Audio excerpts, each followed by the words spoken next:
और समाज बदल जाएगा। ये ट्रांसफॉर्मेशन धीरे धीरे होती है, क्योंकि अब ये समय आ गया है ना। आपके पास कुछ बचा नहीं है, मानवता खतरे में है, डीएनए आपका पूरी तरीके से बदल दिया गया है। आपके डीएनए में जो इंफॉर्मेशन थी, डीएनए क्या होता है ना, यूनिक कोड है, आपका आईडी है, आपकी पूर्वजों का सारा ज्ञान उसके अंदर कोड रूप में विद्यमान है। विशेष परिस्थिति आने पर वो ज्ञान उभर आएगा। आप अगर किसान के बेटे हो तो अगर ऐसी परिस्थिति आई कि आपको खेती में लगना पड़ा, तो आप खेती अगर सीखी भी नहीं होगी तो ऑटोमेटिक आप उसको आराम से कर जाओगे, आपको कोई तकलीफ नहीं होगी। लेकिन अब ऐसा नहीं होगा, क्योंकि ये जो कोविड वैक्सीन थी, ये बेसिकली डॉक्टर साहब इसको बताते हैं कि जीन को बदलने के लिए डीएनए को चेंज करने की ही टेक्निक थी।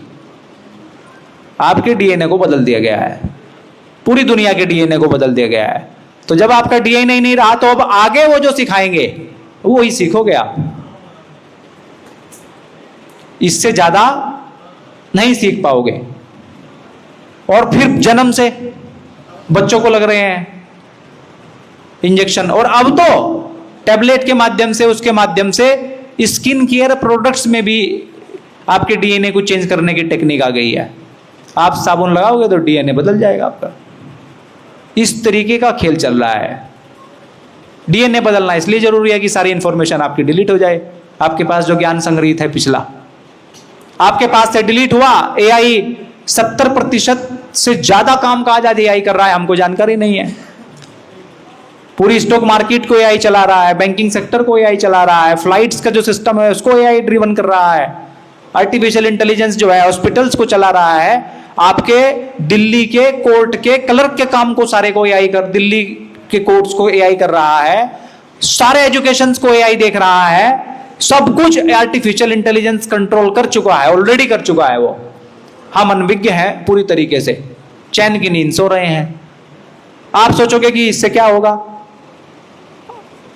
मात्र 1% लोग धरा को बदल देते हैं। 17-18 लोग थे भगत सिंह और नाकोच ने चबवा दिए उस सत्ता के, जिसके राज में सूरज भी अस्त नहीं होता था, ऐसा बताते हैं लोग। कैसे? जानकारी, ज्ञान के आधार पर। और इस बार का तो लड़ाई बहुत आसान है, और हम अगर इसको समझ के, क्योंकि ये 3 दिन में भी समझ में नहीं आएगी आपको, इतना बड़ा विषय है ये, बहुत बड़ा विस्तृत। और पूरी लड़ाई समझे बगैर आप अगली योजना नहीं बना सकते। आगे की योजना बनाओगे कैसे जब आपको पिछली पूरी बात पता हो, है ना। दुश्मन को आपकी सारी जानकारी है, टोटल जानकारी है आपकी। मोबाइल जो है ये आपकी सुविधा के लिए नहीं दिया गया है, अपनी सुविधा के लिए आपको दिया है। हर 3 सेकंड में इसका फ्रंट कैमरा फोटो खींचता है व्यक्ति का, है ना, आपकी सारी बात को रिकॉर्ड करता है। अब तो सुनने की जरूरत नहीं, एआई वहां सुन करके उसकी एक एल्गोरिदम है, उसको पता लग जाता है, उसको ये तक मालूम है कि यहां कितने लोग बैठे हैं, किस तरह की बात कर रहे हैं। 5G रेडिएशन, 5G जो टेक्नोलॉजी है वो मिलिट्री टेक्नोलॉजी है, सब जानते हैं। 5G जो है मिलिट्री टेक्नोलॉजी है, क्योंकि अगर मुझको मारना है तो मेरे ही डिवाइस की रेंज को बढ़ाया जा सकता है, ये 5G में ही संभव है। तो ये मेरा डिवाइस सिर्फ ब्लास्ट होगा, आपका नहीं होगा। उदाहरण आपने देख ही लिए। स्मार्ट जो स्मार्ट नाम से जो आती है ना, कि smart TV, smart watch, smart LED, फलाना स्मार्ट बाइक, ये ढिमका स्मार्ट को आप थोड़ा गूगल पे सर्च करो क्या है।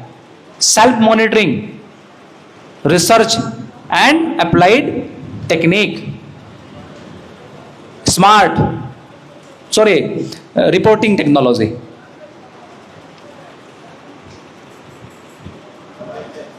वो है स्मार्ट। आप जैसे ही सोचा आपने, तो उसी तरह का ऐड आना शुरू हो जाएगा। सोचने मात्र से आपके एआई ने आपके जीवन को पूरी तरीके से जांच लिया है, परख लिया है, पूरी मानवता के, और वो पूरी तरीके से कंट्रोल की तैयारी में है, आर्टिफिशियल इंटेलिजेंस। और चाइना ने अभी कंफर्म कर दिया है कि हमने मच्छर के आकार का ड्रोन बना लिया है। सिर्फ ड्रोन ही नहीं बना लिया है, मच्छर के आकार का टीका भी बना लिया है। तो आपको अगर वैक्सीनेट करना है तो आपको पता भी नहीं लगेगा मच्छर कब काट गया आपको। दुश्मन की तैयारी इतनी बड़ी है, इससे भी कई गुना आगे है दुश्मन की तैयारी। हमारी आपकी ना समझ है ना तैयारी है कुछ, है कि नहीं है? आप पता कर लो, बनाया मिलिट्री हथियार, नया मिलिट्री हथियार चाइना ने लॉन्च किया है मच्छर के आकार का। 2 साल पहले डॉक्टर साहब ने बताया था कि मच्छर के आकार का ड्रोन बन चुका है, टीका भी बन चुका है चाइना ने। आपको मान लो आप विरोध करोगे तो वो मच्छर आपको ही गोली मार देगा बस। मोबाइल आप लेके घूम ही रहे हो। तो सिर्फ और सिर्फ इस व्यवस्था से बच सकता है तो वो बच सकता है गांव आधारित व्यवस्था। हमको जरूरत नहीं किसी की सरकार की फलाने की ढिमके की, है ना। तो उसके लिए क्या है कि श्रम से हमको नाता जोड़ना पड़ेगा। उस सिद्धांत को फिर याद करना पड़ेगा जो हमारे पूर्वज कहते थे कि हमको कमा के खाना है, मेहनत करके खाना है, कोई काम छोटा नहीं होता। ये कोई छोटी बात नहीं है, ये बहुत गहरा फिलोसॉफी इसके पीछे है। कोई काम छोटा नहीं था दोस्तों। सोशल सिक्योरिटी सबके पास थी। ऐसे समाज भारत ने बनाया, मतलब कि, और गांव को कैसे बनाया आप समझो तो सही। अगर कोई इंटेलेक्चुअल आदमी बैठा हो तो समझेगा कि एक गांव है, गांव में जितनी मानव की आवश्यकताएं हैं, उसको खाने के लिए तेल की जरूरत है तो तेल ही है वहां। उस काम को देखने के लिए तेल ही कर रहा है पूरा काम। क्या मशीन लगेगी, किस तरीके से तेल निकलेगा, है ना, उसकी गुणवत्ता तेल की बनी रहेगी, वो सब काम उसके जिम्मे। वो कहीं पढ़े लिखे कोई मतलब नहीं, उसको वो काम करना है। कपड़ों के लिए धोबी है ना, सिलने के लिए दर्जी है, लकड़ी के काम के लिए बढ़ई है, सोने के काम के लिए आभूषण आपको चाहिए तो सुनार है ना, लोहार है। लोहार तो आपने देखा होगा कि भारत के गांव का छोटा सा लोहार बिना किसी बड़ी मशीनरी के, बिना किसी यूनिवर्सिटी में पढ़े हुए 1000 डिग्री सेल्सियस तापमान बिना बिजली के पैदा कर देता है। छोटी सी भट्टी में एक लकड़ी लगाया, अपना हाथ से घुमाया, ले भाई भट्टी तैयार,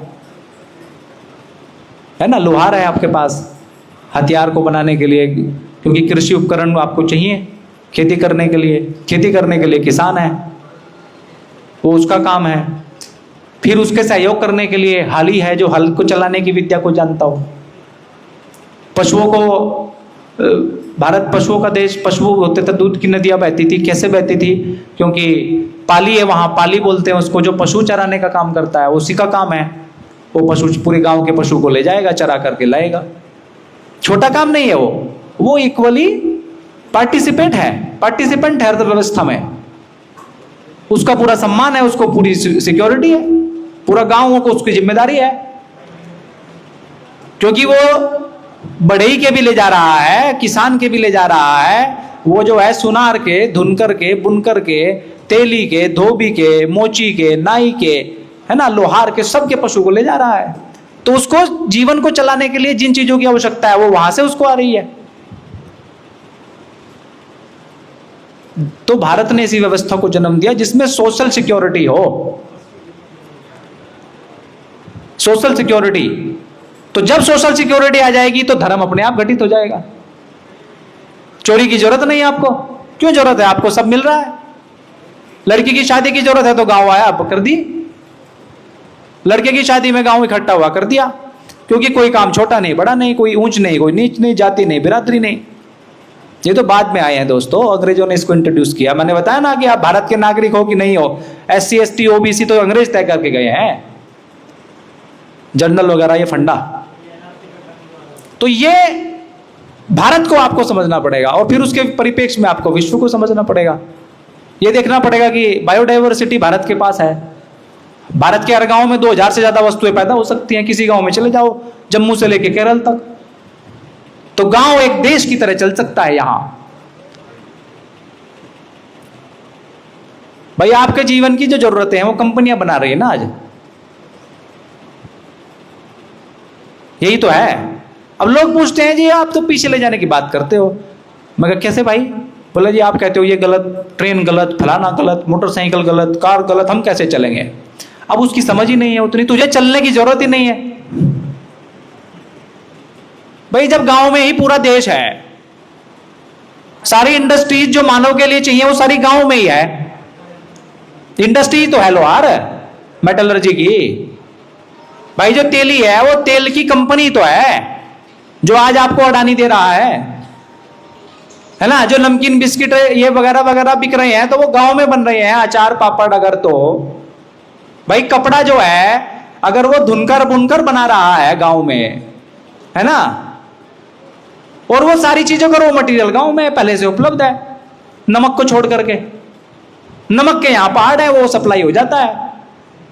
मैंने, मेरी बात नहीं है, राजीव भाई ने एक बार बहुत उनको बुलाया गया भारत सरकार के एक सम्मेलन में कि भाई ये तेल का डेफिसिट हो गया है कि कैसे पूरा करें इसको।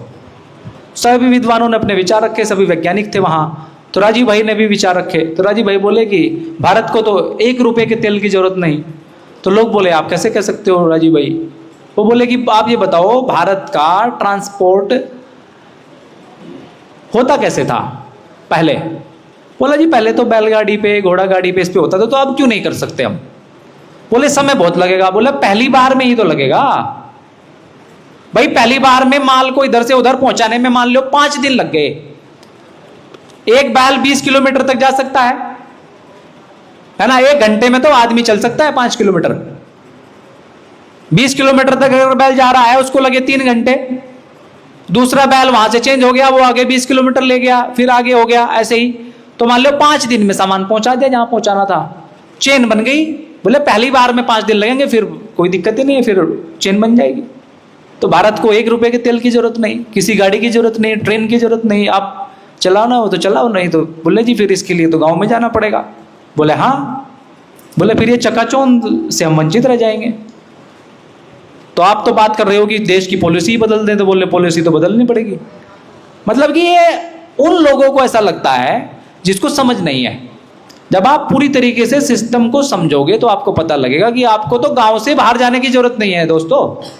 सारा रॉ मटेरियल तो मिट्टी ईंट वहीं बनती है यार। सीमेंट बनाने में क्या है? और सीमेंट नाम की टेक्नोलॉजी खराब है पूरी, ये यूरोप से आई है, क्योंकि वहां चूना होता नहीं है। उनको पता नहीं है चूने से कैसे किले बन सकते हैं जो 1000 साल तक भी खराब नहीं होते। भारत में तो खड़ा है आर्किटेक्चर पूरा। गांव में भी दीवारें चूने की हैं अभी भी, कुछ गांव में छोटी ईंट हम बनाते थे, एक्सपोर्ट करते थे। तो इस तरीके से जब भारत ने सोशल सिक्योरिटी के साथ और हर गांव को स्वावलंबन पर खड़ा किया था, तब जाकर हम 3000 सालों तक दुनिया की नंबर 1 अर्थव्यवस्था बने रहे। अंग्रेजों ने उस ढांचे को समझा और पूरी तरीके से कोलैप्स कर दिया। धीरे धीरे कैसे किया? एजुकेशन सिस्टम के माध्यम से किया, क्योंकि शिक्षा को बदला। जहां से आपको ज्ञान आ रहा था, सप्लाई लाइन आ रही थी, वो पूरी तरीके से कट कर दी। अपनी विद्या को शुरू कर दिया। राजा राम मोहन राय जैसे एजेंट थे यहाँ उनके, जिनको नाइटहुड की उपाधि दे दी, फलाना दे दी जी, सती प्रथा का अंत कर दिया। राजा राम मोहन राय ने सब फर्जी कहानी बना दी। आप यहाँ बुजुर्ग बैठे हैं, ये भी बैठे हैं, कोई एक आदमी बता दो यहाँ की उसके कुल में कोई सती हुई है क्या? बता दो कोई, हर जाति बिरादरी से बैठा होगा, उसके कुल में कोई सती हुई है क्या? कोई नहीं हुई है। सती अलग कहानी थी भारत में, उसको उन्होंने तोड़ मरोड़ के पेश कर दिया और ये सिलेबस में पढ़ा दिया गया, तो हमने उसको वैसा ही मान लिया। तो इस खेल को पूरी तरीके से हमको समझना है। बड़ा ही गंभीर विषय है, और जिस लड़ाई की हम बात कर रहे हैं वो देखने में आपको पर्वत लगती है, लेकिन है कुछ नहीं है। उसको जीतना बहुत आसान है, क्योंकि वो आपके विश्वास से चल रही है और आपकी अज्ञानता के कारण चल रही है, और 1000 साल तक ऐसे ही चलती रहेगी। अगर आपने नहीं समझ आई तो कोई रोकने वाला नहीं, इसको रुकेगी नहीं, क्योंकि आपने उसको अपनी सहमति दे रखी है कि नहीं? बहुत आसान है। लोग पूछते हैं समाधान, समाधान तो भाई कोई दिक्कत नहीं, समाधान तो हो या रखा। अब बाबूजी कह रहे थे कि मॉडल तो पूरा देश ही बन जाएगा, क्या दिक्कत है कि नहीं? आप बीज बिखेरते चलो, पौधा तो उसको जमना ही है। वातावरण में अनुकूलता होनी चाहिए, समय पर खाद पानी उसको मिलना चाहिए। कोई दुनिया की ताकत नहीं है जो पौधा बनने से रोक दे। है कि नहीं? तो ये इस समझ को डेवलप करने के लिए ही अभियान है जनता सरकार मोर्चा का। इसलिए 3 दिन की ट्रेनिंग चलती है, फिर लेवल 2 की ट्रेनिंग चलती है 7 दिन की, फिर जो है उससे एडवांस लेवल की ट्रेनिंग है, एजुकेशन की अलग शिक्षा है, ट्रेनिंग है पूरी, बच्चे को कैसे आपको समझना है, क्या उसको सिखाना है, क्योंकि हर बच्चा हर कुछ सीखने के लिए पैदा नहीं हुआ है। प्रकृति ने, परमात्मा ने उसको विशेष टैलेंट दे करके भेजा है। प्रकृति ने जब किसी को बनाया है तो अपने से कम क्यों बनाएगा? वो अपने स्तर से कम का नहीं बनाया है किसी को, पर वो ट्रेनिंग उसको इस प्रकार की दी है कि वो बेचारे का जो ओरिजिनलिटी थी वो खत्म हो गई। रटते रटते रटते रटते वो ऐसी सीख लिया कुछ जो उसके काम का नहीं है। अमेरिका का राष्ट्रपति कौन, फलाना कौन, ढिमका कौन, वो उसके जीवन में कभी काम आना नहीं। तो जो चीज़ें जीवन में काम आती नहीं उसको दिमाग स्टोर करके रखता नहीं। तो ये अभी अपना परिचय का क्रम जारी रखते हैं। हम इस 3 दिन की यात्रा में बहुत कुछ सीखने को हमको मिलेगा, ऐसा मेरा विश्वास है।